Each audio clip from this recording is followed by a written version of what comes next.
Je te fais ton teaser, tu vois, ça c'est le moment putaclic que tu vas pouvoir caler. Je sais ce que tu vas dire en plus. J'arrête le street. C'est pas vrai, mais c'est pas complètement faux. C'est pour ça que tu peux le garder comme teaser, et après on va détailler. Comme beaucoup de gens, je pense, dans le street, à la fois je peux avoir envie d'arrêter régulièrement, à la fois je me vois pas ne pas faire ce sport.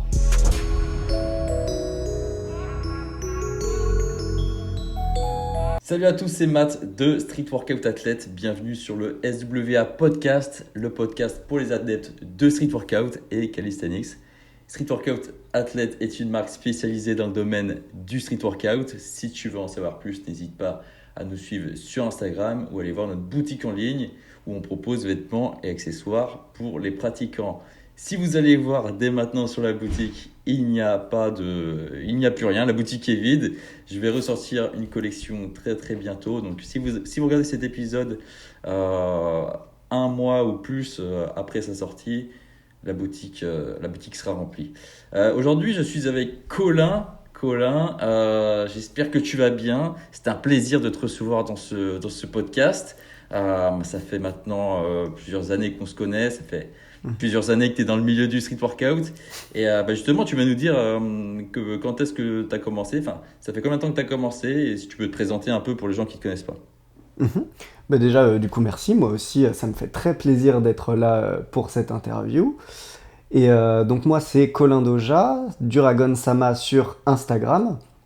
Et ça fait 8 ans, si je dis pas de bêtises, que je fais du street. Bah oui, 8 ans puisque j'ai commencé en 2014. Donc voilà, on est en 2022 aujourd'hui.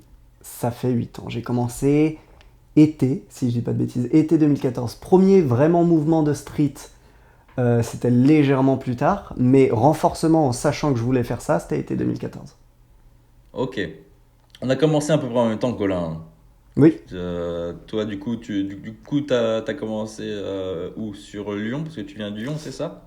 Ouais, alors du coup, la toute première fois où j'en ai fait, c'était en vacances, et c'était en Angleterre, rien à Ok. voir. Et c'est très drôle parce que je suis tombé sur les body art que tu dois bien connaître, Ouais. en ne sachant pas qu'ils étaient de Lyon. Mais pas du tout. Et je vois une vidéo, je trouve ça super classe, je me dis vas-y, je veux faire ça aussi. Et je commence à m'entraîner sur un parc pour enfants à Londres ou quelque chose comme ça. Et c'est en rentrant de vacances que je réalise que la vidéo que j'ai regardée et que je regarde depuis plusieurs fois, ça se passe à Lyon en fait. C'est un parc qui est à Lyon. Et Ok. du coup, je me suis rendu à Lyon et j'ai commencé à m'entraîner avec tous ceux qui étaient présents dans cette ville. Et voilà, c'est comme ça que j'ai un peu démarré mon parcours. Ok, donc tu vas nous expliquer un peu, nous raconter comment tu as découvert ce sport-là. Mais avant, j'ai une petite question pour toi. Est-ce que tu avais un passé sportif ou c'était quoi ta base un petit peu? Alors, j'ai un gros passé sportif. J'ai été escaladeur compétiteur pendant 10 ans à peu près. On va dire 7 ans Ok, vraiment actif. Puis j'ai rajouté 3 ans où je faisais mumuse. Euh, et j'ai commencé très jeune. En fait, déjà, j'ai toujours fait du sport, basiquement. Genre, je suis hyper actif physiquement parlant. J'ai toujours grimpé partout. Et justement, on m'a posé à l'escalade pour m'occuper, en quelque sorte. Genre, arrête de grimper sur les arbres, arrête de faire n'importe quoi sur les lampadaires. Là-bas, tu peux. En dehors, tu te calmes. Et donc, j'ai commencé vers 7, 8 ans. En même pas un an, je me suis retrouvé dans l'équipe compétitive. Et j'ai fait du coup un maximum de compétitions. J'ai fait ça j'ai fait ça sérieusement pendant 5 ans. Puis après, je me suis accroché pendant 2 ans, mais j'avais plus trop envie, j'étais plus trop dedans. Et à la base, quand je me suis tourné vers le street, c'était justement dans l'idée de presque me préparer à reprendre sérieusement. ok. Ça n'a pas marché du tout, j'ai disparu dans le street. C'est intéressant ce que tu dis, parce que tu dis que t'as pratiqué ce sport pendant 5 ans à fond, donc en compétition, et tu as commencé à 8 ans, tu m'as dit. Non? Ouais, entre 6 et 8 7 ans. 8 ans. C'est-à-dire que bon, c'était début collège où tu t'entraînais vraiment beaucoup. Donc tu étais déjà dans une optique compétitive, sportive très jeune en fait. C'est bien plus tôt que début collège, hein, c'est primaire, 6 à 8 ans. Ok, ouais, mais jusqu'à début collège. J'ai dû lâcher milieu collège. Genre, j'ai commencé à en avoir marre au début collège, Ok, mais je continuais. Et j'ai dû lâcher vers mes 13-14 ans, donc voilà, milieu collège. Ok, et milieu fin collège. qu'est-ce qui a fait que tu as lâché un peu? Alors, j'ai deux réponses et tu décideras de ce que tu gardes au montage. La Il n'y a pas de réponse la montage là, plus... là je mets tout, t'inquiète pas. Ah, bah alors bonne chance parce qu'on va parler de sujets très sérieux. La raison la plus simple, la raison courte, c'est que je faisais ça en vrai parce que ça m'amusait et c'est tout. Et le problème, c'est que je suis arrivé à un stade où il commençait à y avoir trop de difficultés pour un amusement simple. Et en plus, non seulement il y avait plus de difficultés, mais même sans difficulté, il fallait réellement s'investir. Mhm. Et du coup, j'ai commencé. Alors, sur le moment, j'ai pas réalisé que je me questionnais parce que j'étais jeune, etc. Mais dans le concret, c'est ça. J'ai commencé à me questionner et à me demander si je voulais vraiment le faire. Ok. Comment je le vivais moi à ce moment-là, c'était juste ah, j'ai pas envie d'y aller, je sais pas pourquoi, j'insiste mais ça me fait chier. Et du coup, la seule conclusion c'était ça me fait chier. En réalité, la situation était beaucoup plus complexe puisque la réponse courte est finie. Si on rentre dans les détails, en fait, j'ai été atteint dans cette période de phobie scolaire. Et du coup, j'avais beaucoup de problèmes à tenir le coup à l'école. J'avais une grosse anxiété. Et progressivement, l'anxiété a fait que je n'arrivais plus à suivre les cours, que je n'arrivais plus à prendre de plaisir même aux activités qui étaient autour de l'école. Du coup, s'en est suivi un peu une remise en question de qu'est-ce que je vais faire de ma vie, parce que soyons honnêtes, dans la société actuelle, si tu n'arrives pas à suivre à l'école, tu fais rien de ta vie. Et en plus, moi, je voulais me lancer en tant qu'ingénieur, je voulais faire des hautes études, voire même ingénieur polytechnique. Autant dire, faut pas qu'il y ait une couille sur le papier, quoi. Faut que tout soit nickel. Donc, je commençais à me dire, finalement, ma vie, elle est peut-être foutue. Et quand tu commences à te dire que ta vie, elle est foutue, la dépression, elle est pas très loin. Donc, la dépression, elle a débarqué, elle a empiré, très fort. Ça, c'est les 2 ans où j'ai essayé de tenir le choc avec l'escalade. Et c'était juste pas vivable. Et en fait, j'ai dit que j'ai arrêté l'escalade, mais globalement, si on parle du reste, j'ai tout arrêté. Genre vraiment, je me suis enfermé, Ok. j'ai disparu, j'existais plus. Je parlais à personne, je jouais pas, je ne lisais pas, je faisais rien. Et il y a eu une grosse période de creux dans ma vie. Et du coup, en fait, voilà, la réponse un peu plus poussée, un peu plus détaillée, c'est qu'en fait, à ce moment-là, le fait qu'il y ait des difficultés, c'était juste insurmontable dans l'escalade. Et le fait de me sentir faible à l'escalade alors que j'y arrivais depuis le début, en rajoutait une couche. Donc j'ai vraiment abandonné. Il faut savoir en plus qu'en escalade, avant la catégorie minime, donc la catégorie minime, on va dire que c'est 12-13 ans, tu n'as pas le droit de faire les championnats de France parce que tu es considéré comme trop jeune, tu peux qu'aller jusqu'au régional. Je dis peut-être une bêtise, peut-être que tu peux faire des interrégionales qui seraient presque des championnats de France, mais officiellement, c'en est pas. Ouais. Tu ne peux pas être champion de France. En tout cas, moi, il me semble que j'ai pas fait ça. J'étais vraiment juste dans des régionales. Et les régionales, je pouvais rouler sur tout le monde. Alors j'exagère un petit peu, tu vois, j'étais pas toujours sur le podium, mais franchement, j'étais pas loin. Et très souvent, je me tapais le podium. Il y avait un gars qui était vraiment mon ennemi. Et lui, il était tout le temps premier, sauf à de rares cas où on s'alternait, tu vois. Et puis lui, tout le monde savait que dès qu'il allait y avoir championnat de France, il allait être champion de France. C'était un monstre. Le truc, c'est que quand tu passes minime et que tu peux faire les championnats de France, c'est aussi le moment où tu te tapes l'adolescence, donc la puberté. Et en fait, il y a énormément de changements qui se passent. Il y a des changements internes, évidemment. Tu découvres l'acide lactique. Avant, la fatigue musculaire, tu connais pas. Là, d'un seul coup, pouf, t'es fatigué. Tu sais pas pourquoi. Tu comprends pas cette sensation. En plus, au niveau de la résistance dans les doigts ou ce genre de choses, t'as des douleurs qui débarquent parce qu'avant, ta peau est très souple et très résistante. Alors, t'as quand même mal, hein, mais c'est vraiment ridicule. Alors que quand tu commences à avoir l'adolescence, des fois, tu ne peux plus tenir ta prise parce que la fatigue musculaire plus la douleur, c'est trop. Et en plus, la majorité de gens grandissent. Pas moi. Je pense que c'est une question qui va venir sur le tapis très rapidement. Je suis petit. Et en escalade, être petit, c'est un gros problème. Surtout à cet D'accord. âge-là, parce que non seulement je suis petit, mais en plus je suis en retard de croissance. Donc du coup, la moyenne des gens de mon âge sont beaucoup plus grands que moi. Et évidemment, les compétitions s'adaptent à la moyenne. Donc moi, je me retrouvais à devoir faire des jetés. Pour ceux qui ne savent pas, un jeté, c'est quand une prise est trop loin et que tu es obligé d'accepter de faire un espèce de saut en priant que tu attrapes correctement la prise. Alors évidemment, ça se travaille, hein, tu peux être très bon à ça. C'est pas ce que je suis en train de dire n'était pas forcément un calvaire absolu. Il y a des gens qui sont petits et qui s'en sortent très bien en escalade. Mais en tout cas, c'est un handicap en plus. Ça rend Ça en a la chose rajouté plus une couche, complexe. ouais. ça en a rajouté une couche. Et je n'étais pas dans un état mental où je me disais, oh, un défi, ouais, super. Non, c'était, oh mon Dieu, ma vie, elle est foutue. Du coup, voilà, ça a tout capoté, ça m'a entièrement fait lâcher. Et aujourd'hui, je suis un peu en paix avec ça parce que je retourne à l'escalade et en fait, je me rends compte que de toute façon, en vrai, c'est pas pour rien que ça a lâché. En fait, l'escalade n'a jamais été une passion. Ça a été quelque chose de très fun, de très agréable qui m'a apporté beaucoup de choses, mais pas une passion comme peut l'être le street. Parce qu'au final, même avant que j'ai tous ces problèmes-là, je me suis rendu compte que aujourd'hui, en tant qu'athlète de street, je suis au courant de ce qui se passe, je suis au courant du nouveau champion, je suis au courant des compétitions, même quand je n'y vais pas, etc., etc. C'était pas le cas en escalade. Je ne m'intéressais pas à autre chose que pratiquer pour m'amuser. Ok. Donc voilà. Ok, donc passé sportif, des difficultés, Mhm. qui t'a, je l'espère, qui t'a aidé aussi à avancer bah, plus tard dans le street, surmonter des choses. Et du coup, début du street workout 2014, tu nous disais, Ouais, donc tu découvres ça. Tu fais ta première séance en Angleterre, c'est ça que tu disais? c'est ça. Si je dis pas de bêtises, c'était à Londres, mais je suis pas du tout sûr de moi.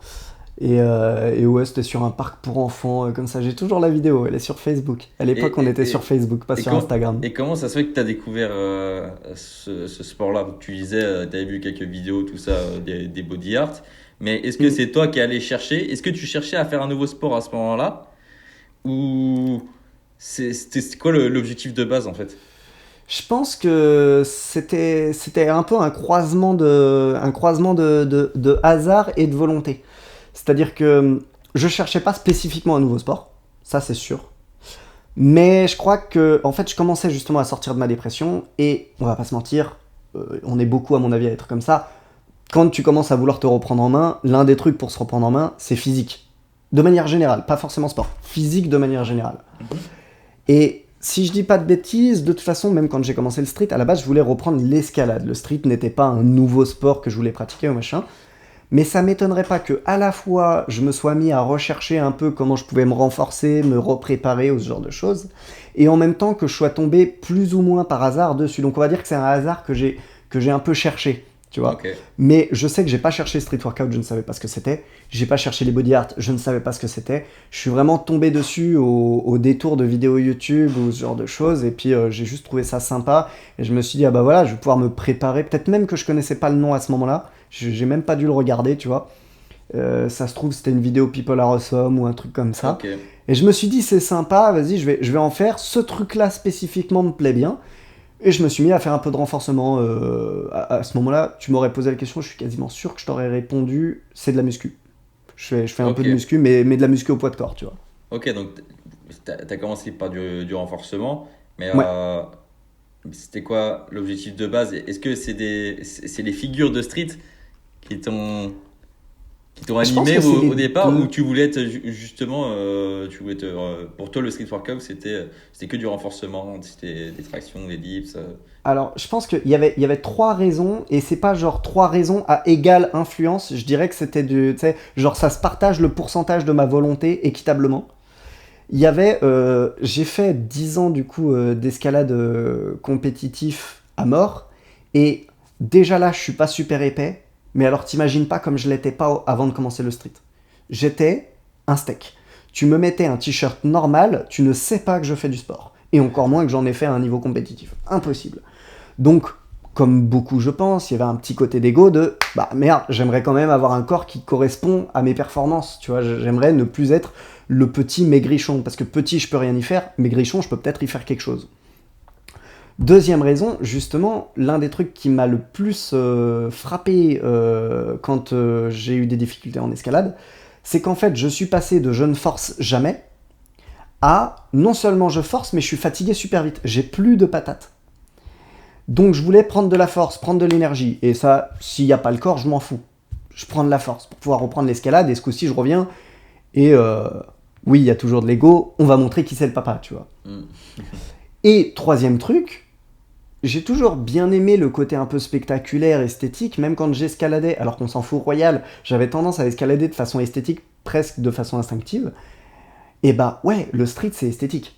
Je veux dire, les mouvements les plus simples, il y a une notion d'esthétique, même dans le set and rep où ils diront pas tout le temps que c'est le cas, en réalité, il y a une notion de forme, et la forme, c'est esthétique. Donc ça m'intéressait pas mal. Par contre, je saurais pas te dire si je voulais faire des figures ou pas. Il me semble que je me disais que c'était pas possible pour moi. De toute façon, j'étais trop petit, j'étais trop maigre, parce qu'en plus, bah, toi tu dois le savoir, en 2014, les exemples que tu voyais, c'était des Hannibal Forking ou machin, des espèces de grands mecs noirs baraqués. Moi, c'est mort. Je vais pas faire de planche, je vais pas faire de front, faut pas rêver. Et donc du coup, je me renforçais. Si un jour je peux faire quelque chose, pourquoi pas, mais je pense que c'était pas un intérêt principal. Ça m'aurait intéressé, mais je pense que je partais pas du principe que j'allais le faire. Ok, ça marche. Donc, on t'appelle l'ancien un peu comme moi, parce que pour les gens qui écoutent et qui savent pas forcément, le street workout est arrivé en France dans les années allez, 2010 c'était un peu tôt, allez, 2011, 2012, et de façon plus compétitive, fin 2012, 2013 et 2014. Donc ça fait longtemps que tu es dans le milieu. Comme tu nous as dit, là, les premières vidéos aussi que tu as vues, c'était tout ce qui est Hannibal Forking, etc. Donc c'est sûr qu'on n'avait pas notre sosie, on n'avait pas en inspiration notre sosie qui fait ce sport-là, tu vois. Donc c'est vrai que Ah ouais, on n'avait pas de modèle. on n'avait pas de modèle. Donc au début, peut-être qu'on se disait, ah non, c'est pas pour nous parce que faut être baraque, faut avoir cette condition physique-là. Donc tu as réussi à débloquer ça au fur et à mesure de la pratique quand même, en te renforçant.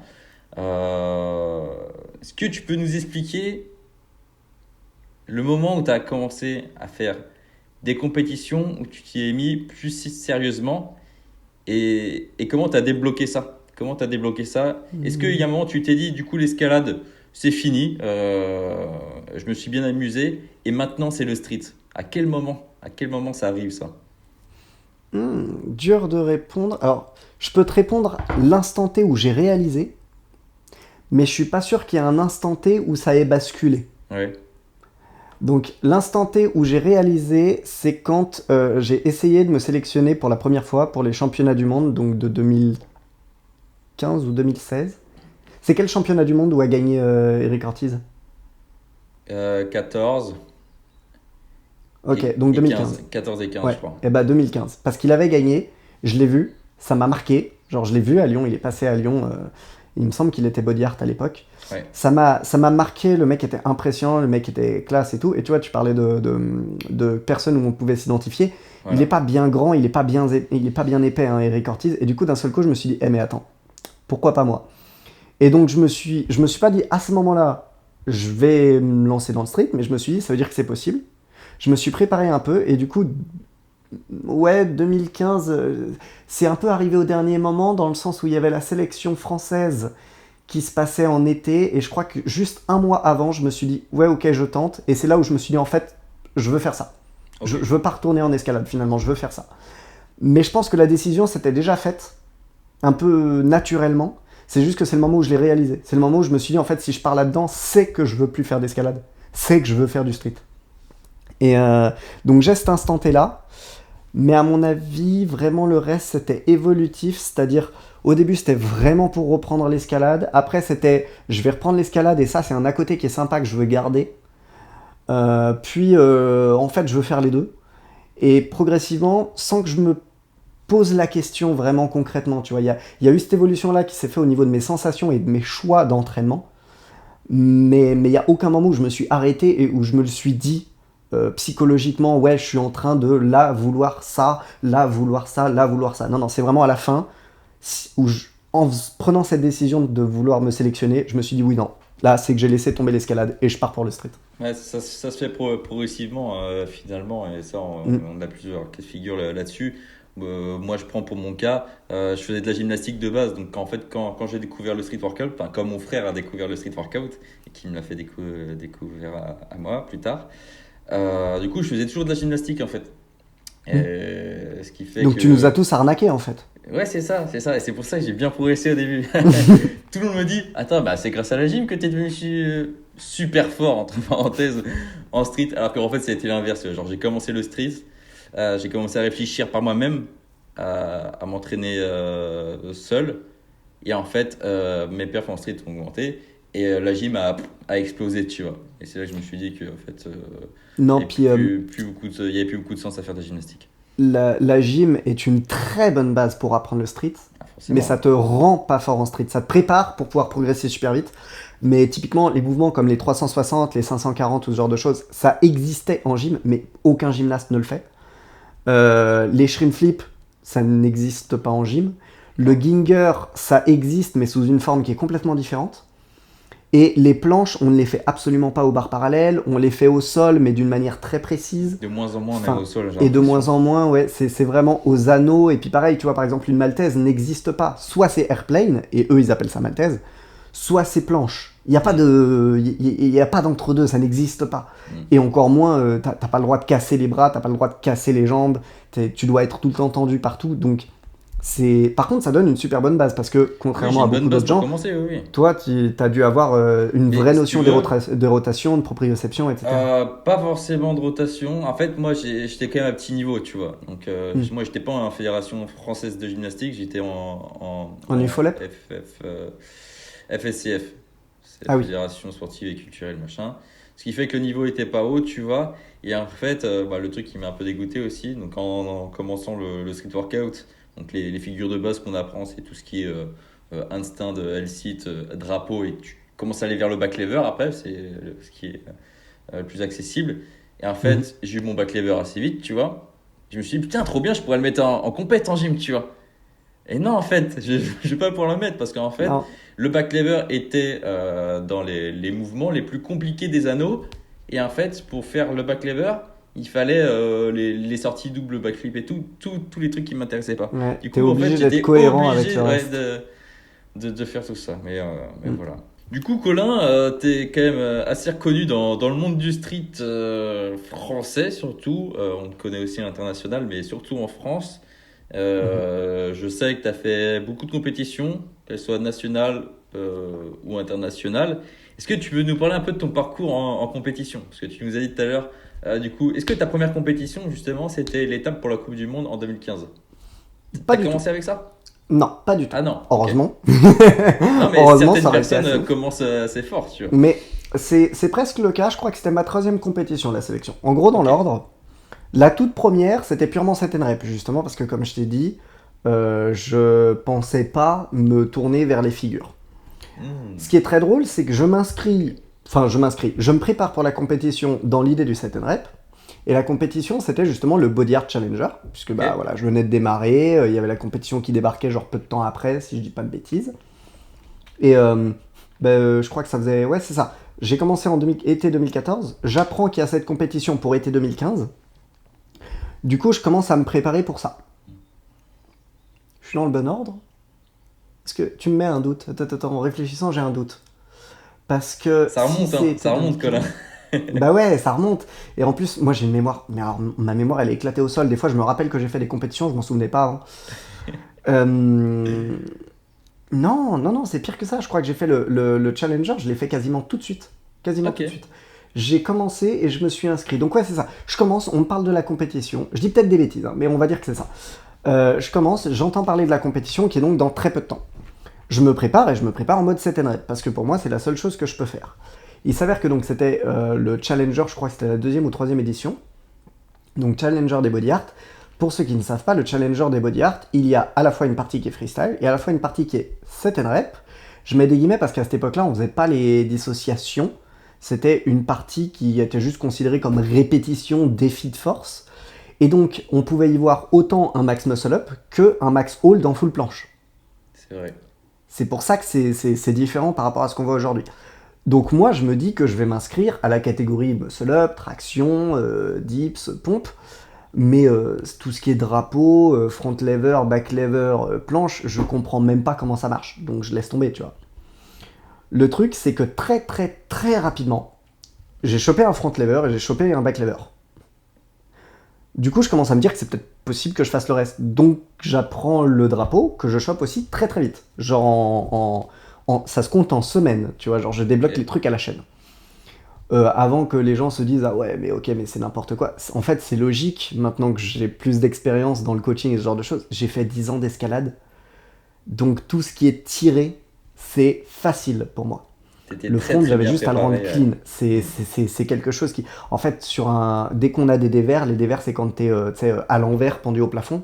Mais en fait tu fais constamment des front levers raise pour aller caler tes pieds sur le mur. Exactement. C'est juste que c'est pas propre, tu cherches pas à monter bien droit et tout. Mais du coup, je sais déjà le faire, j'ai juste à le rendre propre. Donc voilà, la compétition débarque, je me suis inscrit à toutes les catégories où je pouvais. Genre, j'ai fait absolument tout. D'ailleurs, je pense que c'est bien comme ça qu'on pouvait voir que j'étais un débutant, parce que personne fait ça.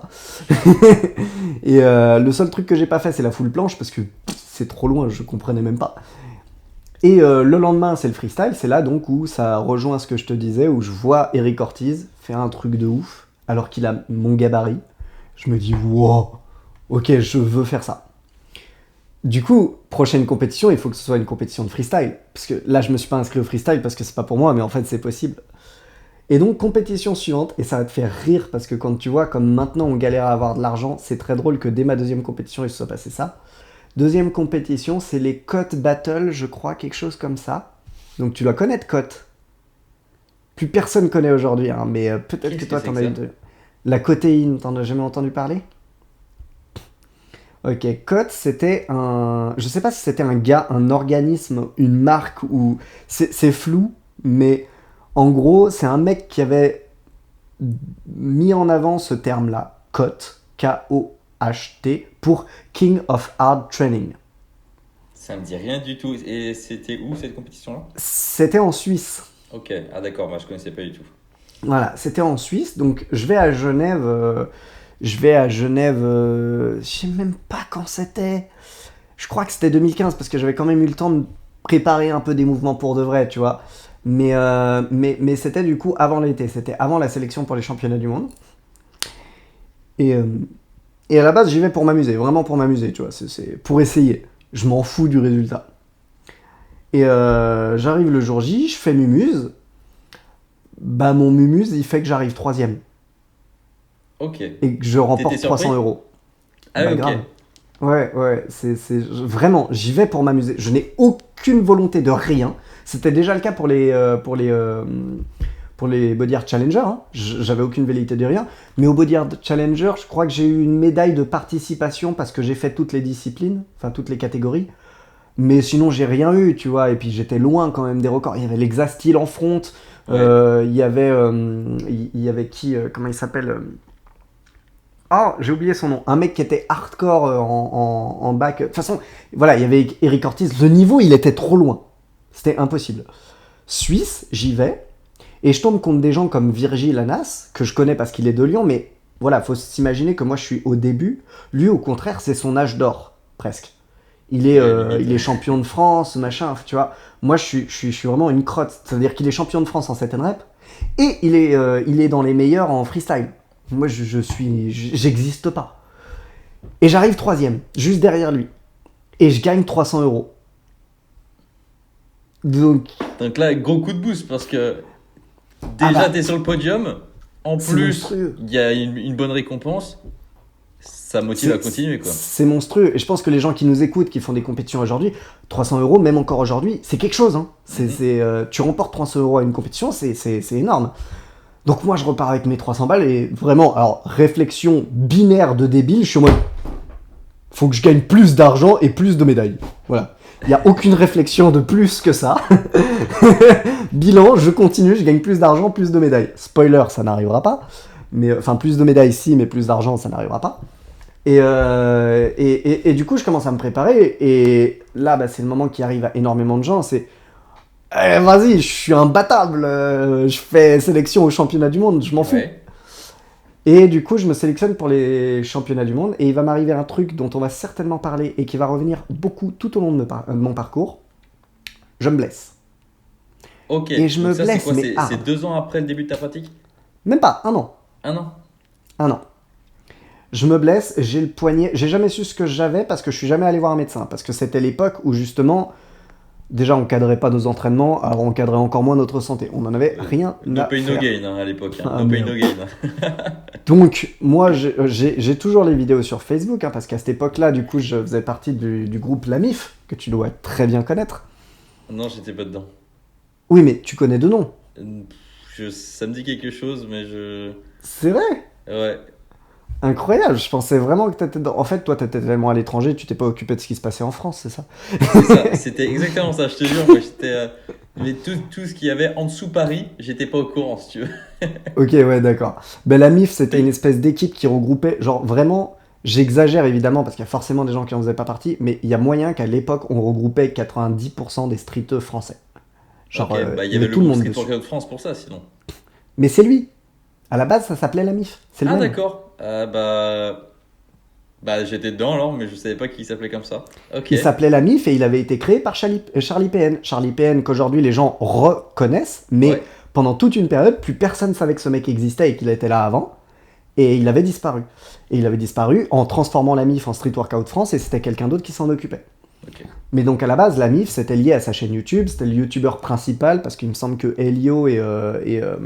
et Eric Flag n'existaient Non, pas à l'époque encore, c'était ou en plus, tout cas n'étaient pas plus très mis Erwan en avant. Modolek ou des mecs comme ça. C'est ça, ouais, où il y avait aussi Saiyan. Comment il s'appelle? Ah! The Saiyan, The Super Saiyan. J'ai Ouais, oublié mais son. ouais, Vas. Vas, merci. Ouais, Vas, qui était Vas pas. Saiyan. Enfin, il montrait ses perfs sur YouTube, mais il était pas dans un. Oui, mais Il éduquait pas, mais oui, c'était. c'était les gens connus de ce moment-là. Bah, exactement. T'avais Charlie PN, Vas, etc. Voilà, Charlie PN, c'était comme Vas, la différence, c'est qu'il a vraiment. Genre, il s'est volatilisé. Vas, il est resté un peu dans les esprits, mais Charlie PN, à part ceux qui ont vraiment fait partie de la MIF intensément et tout, il a disparu. Ouais, c'est vrai. Ouais. Et bah, si tu retournes sur Street Workout France et que tu te fais chier à remonter, J'ai tu déjà peux fait, j'ai retrouver, déjà fait. tu peux retrouver des vidéos de moi qui arrêtent pas de m'entraîner. Et il y a un moment, tu sais, j'envoie des perfs, et d'un seul coup, tu me vois avec genre 3 protèges poignets autour du même poignet, une montre pour tenir les protèges poignets parce qu'ils accrochent même plus, Le mec n'a même plus plus une protection de d'articulation, gym. quoi. Le machin, mais je Une te jure, prothèse c'est, artisanale. ouais, j'ai mis un deuxième poignet par-dessus mon poignet et je continue de m'entraîner pour préparer la sélection au championnat du monde. Bon, évidemment, ça marche pas, hein. C'est de pire en pire, j'ai de plus en plus mal. Finalement, j'ai jamais pu la faire. J'ai fait la vidéo de sélection, j'ai été sélectionné pour participer au championnat de France. Je mets des guillemets parce que je crois qu'on n'utilisait même pas ce terme-là à l'époque, c'était juste une sélection au championnat du monde. Et ça, c'était une étape. Ouais. Et bah, j'y suis pas allé. C'est quelque chose qui reviendra souvent, hein. Au final, j'ai fait qu'une seule sélection au championnat du monde alors que je crois que je me suis inscrit 3 ou 4 fois. mais voilà. Et ouais, ça c'était un peu mes débuts. Et après, finalement, je me suis orienté quasiment que vers le freestyle. Ça m'est arrivé régulièrement de faire des petites compétitions de set and rep. Mais c'était comme ça, pour le fun. J'ai fait un pull and push en traction, j'ai fait des petites compètes, même des fois des trucs délirants. C'est à l'époque où c'était pas cadré. J'étais juge freestyle, mais je faisais la compétition set and rep de la même Ouais. compétition. Enfin, voilà, des trucs comme ça. Ok, ça marche. Donc, des blessures très tôt, on va dire. Tu t'en es remis quand même. Est-ce que tu peux nous parler de la suite un peu? Je sais que tu as fait le FIBO. Oui. Donc là, cette année-là, c'était le World of Barrero. C'était le 1 ou le 2? Je crois que c'était le 2. Ou Il alors me c'était semble que encore c'était King of le the 2. Bar. Non, ouais, c'était le 2. Ok, ça marche. Ouais, c'était le 2. Donc C'était le 2. 2018. 2018. Alors, ah, tu me mets le doute. On en a parlé il y a pas longtemps, je crois qu'on s'est vu et on Ouais. n'arrivait même pas. Ouais, mais le problème c'est que c'est flou les dates, soyons honnêtes, on fait tellement de trucs, Ça c'est doit être très flou les dates. 2018 parce que c'était en même temps qu'Iron. Donc, enfin, Alors, je crois que je peux t'avoir la réponse réelle, en même temps je vais essayer de continuer de te répondre pour pas faire une pause hein, dans le truc. Donc, on est d'accord je continue de te parler de l'aspect athlète, pas le reste pour le moment. Hein. Ouais, de l'aspect athlète. Bah du coup, en tant qu'athlète, donc ouais, je fais pas mal de compétitions en France à ce moment-là. Dur de dire si c'est régional, national ou ce genre de choses, parce qu'à cette époque-là, il n'y avait pas trop de cadres. non, pas du tout. Je sais que c'était pas sûr que ce soit national, puisque les pull and push et trucs comme ça, je ne les ai pas fait.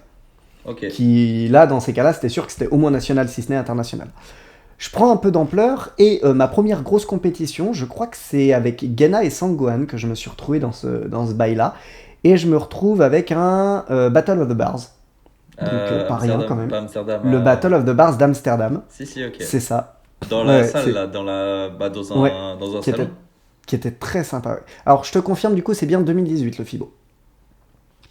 Ok, C'était ouais. bien 2018 le FIBO, et du coup, je crois que je peux même te donner la réponse pour Amsterdam. Euh, Ouais, ça va être un peu plus galère, donc ça, je risque de me retrouver à pas parler pendant un petit moment, ce serait Amsterdam, bête. toi, ça devait être assez tôt quand même, je Ouais, pense. ça devait être 2016. C'est ça, parce que moi, j'ai eu Battle of the Bar après UK à Bristol, et ça devait être quelques mois, voire un an après. Mm. Et je me rappelle très bien de votre compétition là-bas à Amsterdam. C'était le rêve pour moi, Battle of the Bar, à cette époque-là, tu vois. Je voyais Et les bah, plus gros Battle of the Bar qu'à Los Angeles, à Las Vegas et tout. Je me suis dit, c'est quoi cette ambiance de fou? C'est ça que je veux, tu vois. Et mm. là, Battle of the Bar est arrivé en Europe, qui n'est plus en Europe maintenant, mais c'est arrivé en Europe. Et c'est là qu'ils ont fait le à Amsterdam, ils ont fait à Madrid, auquel j'ai participé, ils ont fait Mm. à Bristol. Et quand j'ai vu votre Battle of the Bar à Amsterdam, je me suis dit, c'est exactement l'ambiance que je veux. Battle of the Bar, c'est ça. C'est dans un salon du body fitness, comme ça. T'as des énormes tapis, tu lances tout ce que tu C'était veux. C'est des c'était vraies le FIBO cages. avant l'heure, en fait. C'était le C'était FIBO. ça. C'était ça en fait. Il y avait FIBO en même temps déjà. Il y avait le FIBO avait quand même une plus grosse notoriété. Il y avait plus de monde, il y avait plus de niveaux, tu Oui, vois. mais je veux dire, c'était le même modèle, et si je dis avant l'heure, c'est parce que si je ne dis pas de bêtises, Ah oui, Battle of le... the Bar, c'était l'avant. Ouais, ça s'est passé juste avant, mais c'est la même année C'est qu'ils ont ça. commencé tous les deux, ouais. Et pour moi, c'était ça. Et pour moi, quand je l'ai fait à Bristol, finalement, en fait, j'étais persuadé que c'était en salle jusqu'au moment où j'arrive sur le spot. Et en fait, c'était dehors, à zéro C'est bien degré, aussi des fois, hein. à 0 degré, en plein hiver. Ah, ça c'est pas bien. Non, non, c'était pas bien. Bref. Du coup, ouais, t'as fait cette compète-là. Et Donc du ouais, coup, j'ai c'est ta fait plus cette grosse. compète-là, et c'est marrant. J'ai envie de répondre un peu à ce que tu disais, tu vois, toi c'était le rêve, et c'est marrant, moi c'était l'inverse, alors pas dans le sens où j'étais dégoûté, hein, mais dans le sens où j'y suis allé en n'ayant aucune notion de l'ampleur de ce que c'était. Ok. Mais alors, mais vraiment aucune. Et du coup, je me suis payé une terreur quand je suis arrivé, parce que comme je te disais, moi, du coup, j'y suis allé, j'ai vu qu'il y avait Sango et Gena qui étaient sur place, donc des Français, je me dis, je suis pas dépaysé, tu vois, je les connais, et puis, tu vois, entre nous, en France, justement, vu qu'il n'y avait pas d'échelle très précise de l'ampleur des compétitions, je savais que Sango et Gena, ils étaient chauds. Mais chauds, ça définit pas s'ils sont supra loin ou s'ils sont un peu meilleurs. Alors que par contre, en face de moi, on m'annonce qu'il va y avoir, comment il s'appelle, Jacobus, ouais. Jacobus. Putain.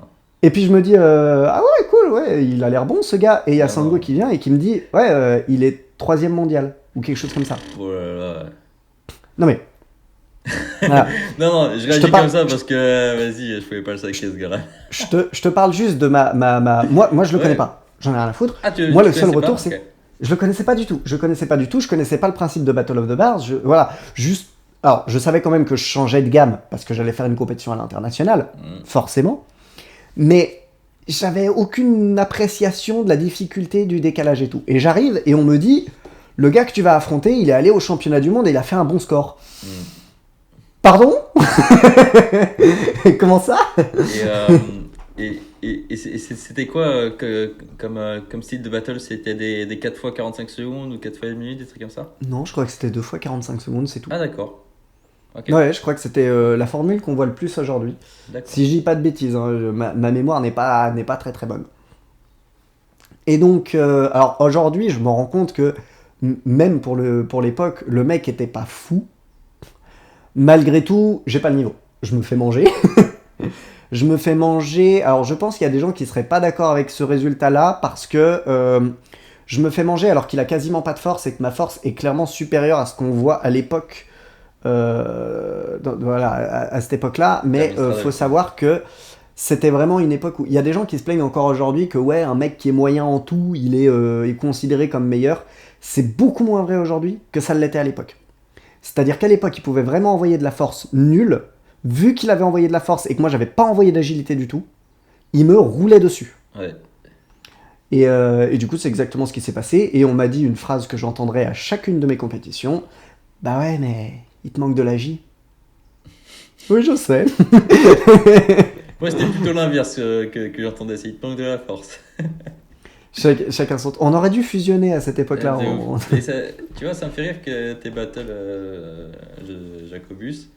Parce que moi, quelques mois après, j'ai les battles aussi au Battle of the Bar à Bristol, tu vois. Et il a gagné, mais vas-y, je le latais. Bref.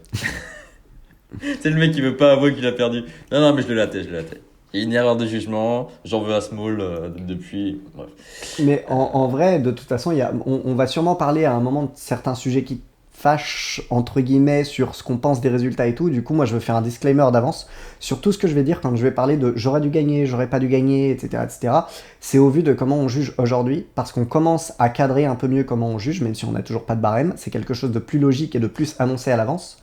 Mais du coup, de toute façon, ça ne sera pas vrai pour l'époque, parce que pour l'époque, on ne savait pas quels étaient les attendus des juges. Et un jugement est toujours arbitraire. C'est juste que le problème, c'est qu'à l'époque, on ne savait pas en quoi il était arbitraire. On ne savait pas ce qui était mis en avant ou non, donc on ne pouvait pas jouer avec. Spoiler, par exemple, je vais parler du battle que j'ai fait contre Antoine Lacotte au FIBO. Il y a beaucoup de gens qui considèrent que j'aurais dû gagner. Avec comment on juge aujourd'hui, je considère aussi que j'aurais dû gagner. Mais le fait est que vu que je n'avais pas les vrais éléments de jugement des juges, bah si ça se trouve, selon leur barème, je perds. Et c'est tout. Au même titre que par exemple au championnat de France qui s'est déroulé là cette année, j'ai gagné avec une performance qui pour moi, selon d'autres critères, ne devrait pas gagner. Tu vois ce que je veux dire ? Donc voilà, faudra. Ça, je fais ce disclaimer maintenant. Il sera à repasser dans la tête des gens à chaque fois qu'on dit telle personne aurait dû gagner, telle personne aurait dû perdre, etc., etc. En fait, ça dépend toujours des critères. Le problème, c'est que, avec les critères d'aujourd'hui, on peut faire une comparaison, et les critères de l'époque, on les avait pas. Donc du coup, on sait pas pourquoi j'ai perdu, j'ai gagné ou autre. Ouais, je te rejoins un peu là-dessus. C'est vrai qu'au tout début, moi, j'ai pas de souvenir. euh, Même de questionnement sur le jugement, on se posait pas Ah trop oui. la question, c'était est-ce que machin est plus fort que machin, tu vois, il n'y avait pas de... Point. Maintenant, ça a quand même pas mal évolué, même si tu vois, tu nous as dit qu'il n'y avait pas forcément de barème. Maintenant, on sait par exemple quel juge juge telle catégorie. À l'époque, par exemple, tu avais 3 4 ou 5 juges, ils jugeaient tous les mecs. Hein. C'est limite, s'ils regardaient, tu vois, ils en avaient un peu rien à foutre. Je trouvais que ça manquait beaucoup de sérieux à l'époque, tu vois, ce qui est différent maintenant.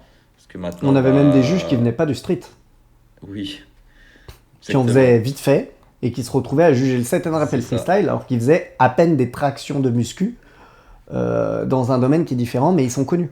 C'est ça. Maintenant, ça a bien évolué parce que forcément, maintenant, dans des compétitions internationales, quand tu juges un battle, je dis n'importe quoi, mais un Tony contre Christophe, donc des mecs qui sont vraiment là dans le Mm. street, qui sont suivis, tu peux pas trop faire le mec en mode je regarde pas trop le battle. Non, non, faut être sérieux. À Ah l'époque, bah de toute ça façon, passait un peu sous la trappe, tu vois. C'était maintenant tu le vois en vidéo et tu as un déferlement de gens sur ta gueule. voilà. À l'époque, ça passait encore. C'est vrai que moi, je me posais pas la question de savoir quel juge jugeait telle catégorie sur tel point, etc. C'était juste, fallait être le plus fort. Voilà, c'est tout. Mhm. Ok, Colin, donc tu nous as quand même pas mal parlé des compètes. Donc, t'es quand même un grand compétiteur dans le street Mhm. français. J'en prends d'autres exemples. Moi, j'ai fait pas mal de compètes, par exemple. Sangwan, à l'époque, parce qu'il a aussi commencé tôt, a fait pas mal de compétitions. Guénard, tu l'as cité, faisait pas mal de compétitions à l'époque. Donc, on peut dire que vous êtes aussi précurseur dans le milieu de la compète.